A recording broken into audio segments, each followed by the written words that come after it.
Welcome back to Manga Storian's Complete Story Series. Today we're going to be continuing our story of Berserk. Now, if you missed last week, I did explain that we ran into a production issue here at Manga Storian. In order to bring you a weekly Friday Berserk, we did have to shorten 2 of the episodes. This is the second episode that is being shortened, and we will be covering chapters 98, 99, and 100. If you haven't seen us in a little while, then just so you know, we are after the Golden Age and the Eclipse at this point. It has now been 2 years, and Guts is on a journey to try and kill Griffith, but it's taking him quite a while. Casca's mind has been broken, and she doesn't exactly know what's going on anymore, and he is now joined by a little elf named Puck, who doesn't seem to know his own origins. They have just rescued a girl named Jill who brought them to their village, but the village was a little scared of Puck, so they spent the night out in the windmill on the outskirts. Not long into Guts' sleep, a demon begins to crawl down from the shadows towards Guts. And just as it gets close enough to reach out to him, Guts slams his fist back, crushing it. He groans, stating that it was the first decent night's sleep that he's had in the past few days. And then he sees Jill sleeping next to him. He looks at her for a moment, wondering what to do, but as Puck falls out from above, he lands bouncing off her head. As she wakes up, Guts gets up, telling her to tell him about this misty valley. She tells him that it was a beautiful valley that had a mist covering it for an entire year, and legend has it that the elves used to live there. Puck goes on to ask, why is everyone upset when they see elves then? And Jill says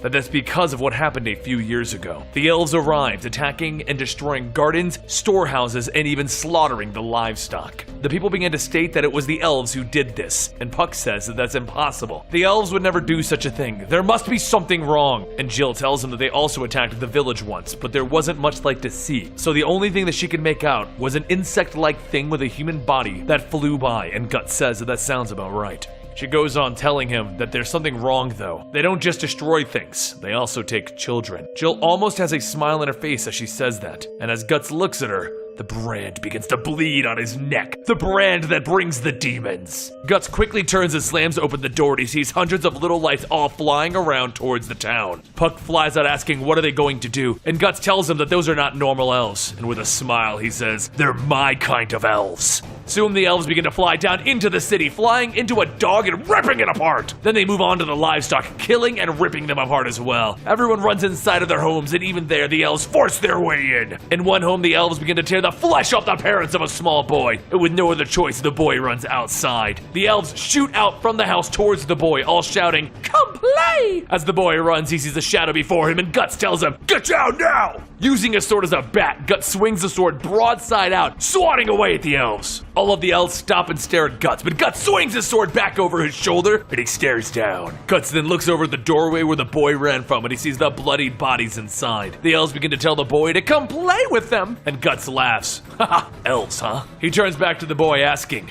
do you want revenge? The boy shakes his head no, so Guts picks him up, stating that then he's going to be made useful. Outside of the town, Jill and Puck begin making their way in, and that's when they see Guts holding the boy by his shirt on the end of his sword. The elves begin to flutter around, and as they get closer, Guts goes charging down the street. All of the elves laugh and smile as they give chase, and soon Guts reaches the edge of the town. He sees a barn up ahead, and after inspecting it, he feels like this should be the place. He flings the boy inside, and he tells him not to move, and all of the elves shout, don't stop now! The faces of the elves begin to change, and they all begin to look like little bugs. And all of the bugs begin to swarm around Guts as he swings his sword. As he steps back, his gunpowder pouch begins to fall, and then he holds out his fake arm, and the fist drops. Fire shoots out, burning all of the bugs. The blast from the arm launches Guts back through the barn and out the back. Then, it begins to catch fire. The little boy runs under Guts' cloak for cover, so he picks him up, telling him, hey, you were good bait. The barn begins to burn, and Puck and Jill make their way as everyone stops when they feel something. They all look up to see another, much larger bug flying down towards them. Guts watches as the leader of the elves floats down in front of him, stating, you're pretty strong for being a human. Why is that? And as he looks, Guts says, you're no elf. You're just an insect. The woman tells him, that's a mean thing to say. Why would you say such a thing? However, as all of the elves shout for her to kill him, Puck notices there's something different about them. The little ones tell the others it's time to get him, and the flies begin to go in and attack. Guts swings and he misses, and the little girl begins to laugh. Suddenly a cut appears on Guts' arm, and Puck tells him that he needs to hold on a second. Guts tells him that he doesn't really have time for this, and Puck shouts, those elves are not elves, they're the missing children. The way they're acting and behaving, they're all acting like children. The little girl then shouts to Puck, stating, you shouldn't be talking to a human. Me and PCAF will punish you all. The little girl flies towards Guts and and Jill gets between them, and Guts shouts that he knows PCAF. She's Rosine, isn't she? The swoop by the little girl misses as she flies back up, and she asks Jill if that's really her. Jill tries to call out to her, but Rosine signals for all of the others, and they all leave. Jill looks back to Guts, and Guts falls over, stating that the dust from her wings must have been some sort of poison. As Jill helps him up, some of the villagers run up asking what happened. What do they do to the barn? And then they all see the young boy, and they shout, "How could you use a child like that?" Guts laughs. "Ha ha ha ha, it's funny. Where the hell were you when the kid came running out?" The villagers all go quiet for a second, and then they ask Guts if they can have the children back. Jill doesn't say anything, but through the crowd, her mother makes her way to her, telling her to hurry over. As her and Thomas begin walking back, everyone looks back at the fire and then sees that it is full of children's bodies. The villagers begin to panic, and Guts sees that the elves reverted back to their human forms once they died.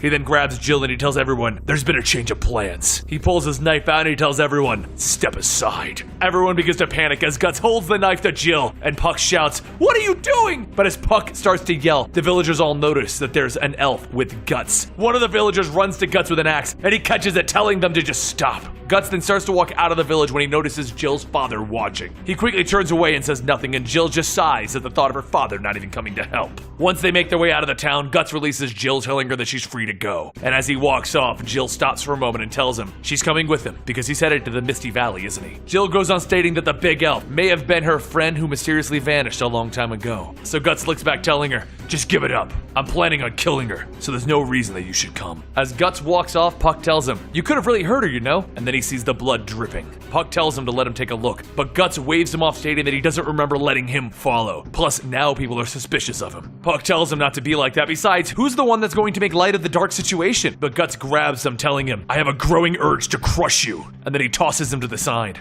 A short while later, Guts stops to tend to his wounds, and he tries to counter the poison by feeding off of a snake's blood. But it isn't enough to keep the poison at bay. He bites down on a cocoa sprig, and he prepares for the night to come. And as he drifts off, the brand starts to bleed, and Guts sees the fetus that Casca gave birth to in the fire. Not only that, the bodies of all of the children begin to appear around him, and Guts shouts at the fetus, stating, just try and take me with you.